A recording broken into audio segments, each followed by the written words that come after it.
বগুড়া সহ বাগেরহাট সহ এই বিশাল অঞ্চলে আজ বহু সমস্যা আছে। তাদের মনের অভিব্যক্তি আমরা দেখেছি কিভাবে তাকে রাতের আধারে তুলে নেয়।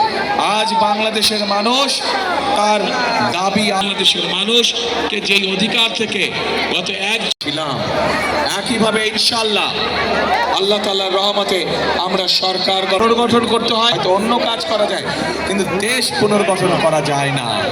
প্রিয় ভাই বোনেরা, 10 কোটি জনসংখ্যা এই দেশের এই নারী সমাজকে যদি আমরা পর্যন্ত বিনামূল্যে শিক্ষার ব্যবস্থা করেছিল যাতে করে এদের পায়ে দাঁড়াতে পারে।